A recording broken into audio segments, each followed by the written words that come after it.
Olá pessoal, estamos de volta com o nosso Bíblia. Em casal, Eu sou o Alê. eu sou a Lei. A última vez a gente fez a leitura do capítulo 11, né, onde a gente deu start aí, tanto a parte da Torre de Babel, quanto a parte do início da história de Abrão. E agora vamos falar justamente sobre isso, né, no Então bora lá. capítulo 12. O chamado de Abrão. O Senhor disse a Abrão: saia da sua terra, do meio dos seus parentes e da casa de seu pai, e vá para a terra que eu lhe mostrarei.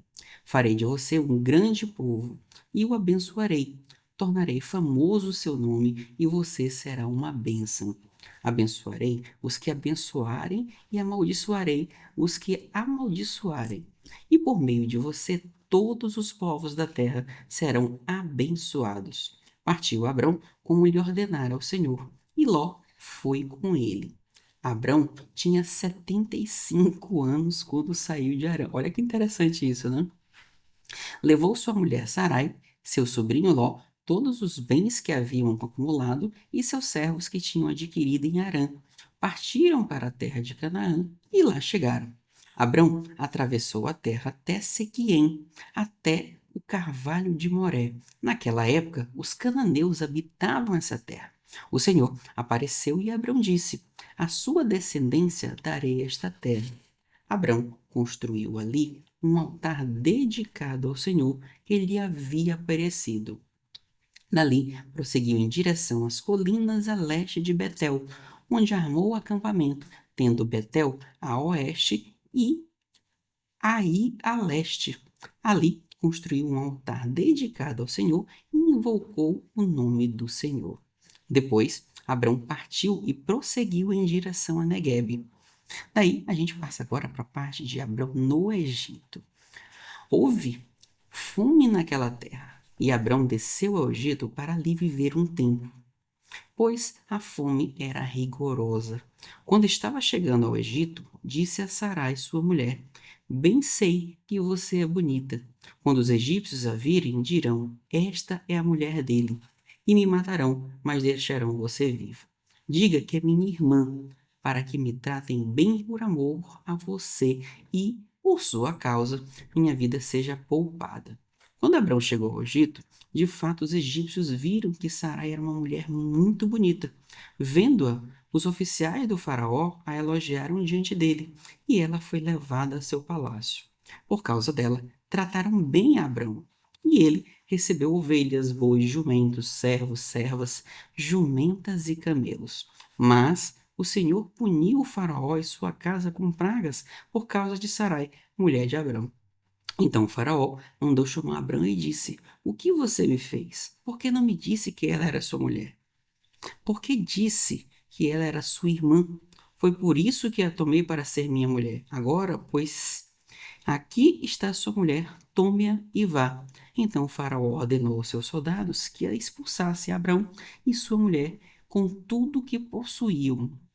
E aí, meu bem? Interessante esse capítulo, né? Interessante. Vamos para o resumo primeiro? Bora.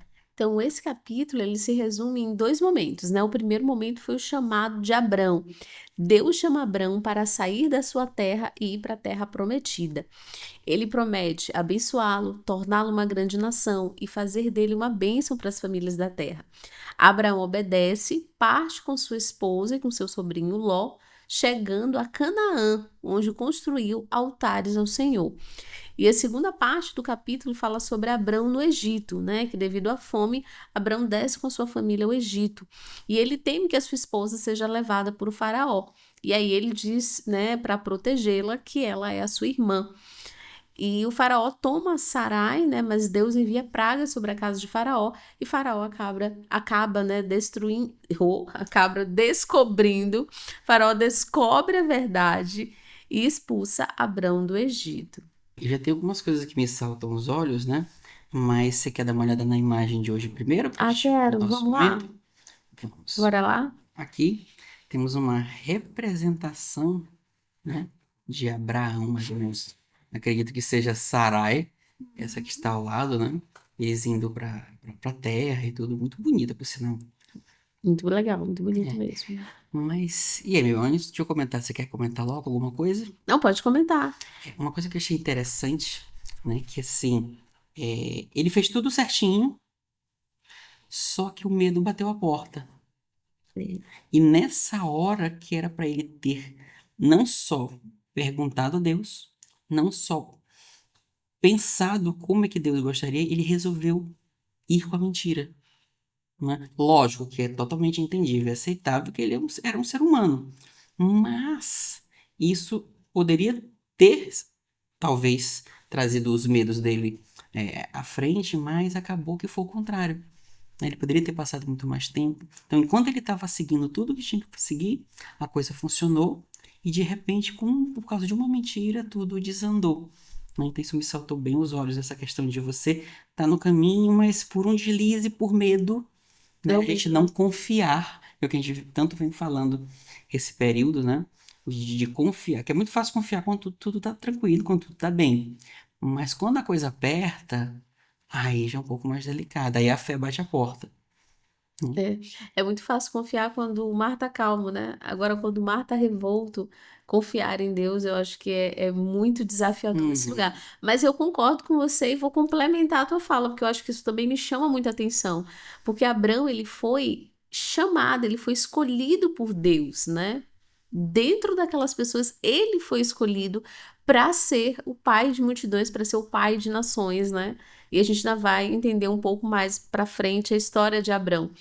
E Deus, ele estava ali cumprindo, como você colocou, ele estava cumprindo suas promessas, disse: Abrão, sai da tua terra. E isso me chama também muita atenção, porque às vezes a gente fica esperando assim: não, Deus vai me abençoar, não, a bênção vai chegar, não, eu vou ser próspero, não, vai acontecer.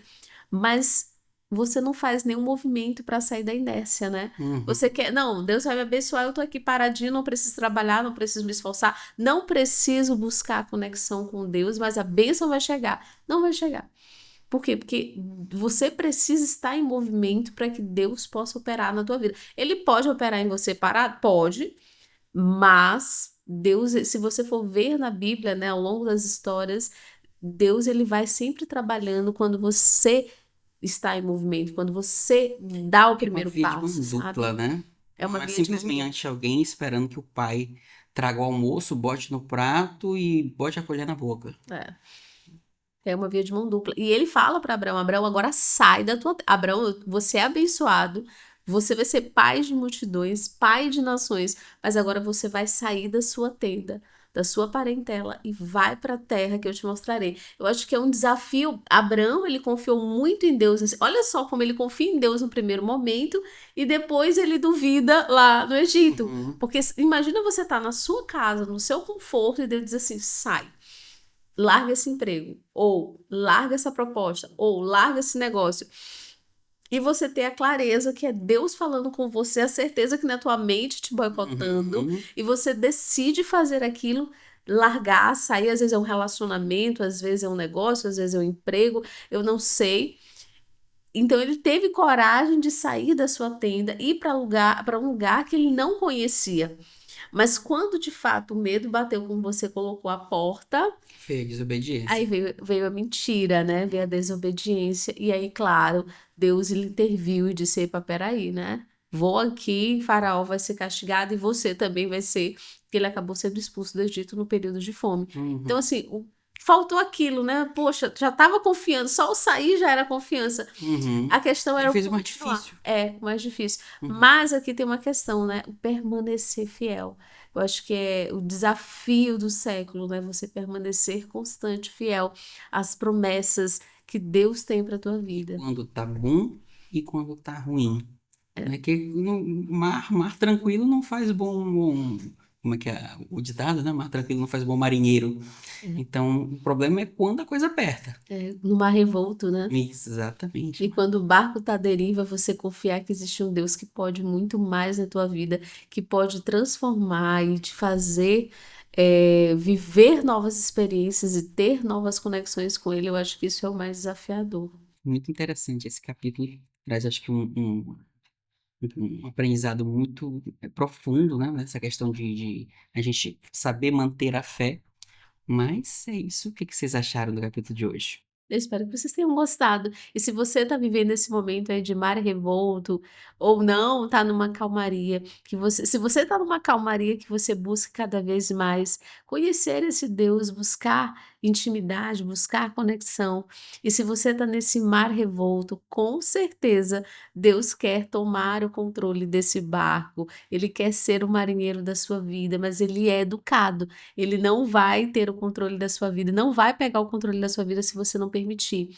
Mas com certeza, se você permitir que ele conduza esse barco, você vai ver que você vai navegar em águas cada vez mais tranquilas. E eu tenho certeza que é isso que Deus deseja pra gente. Com o passar do tempo de forma mais tranquila. E se ela ficar revolta, não se preocupe, porque ele está no controle do barco. E com ele, com certeza, a gente tem a direção e a certeza que estamos seguros. É isso, gente. Espero que vocês tenham gostado. Até a próxima. Tchau, Tchau. tchau.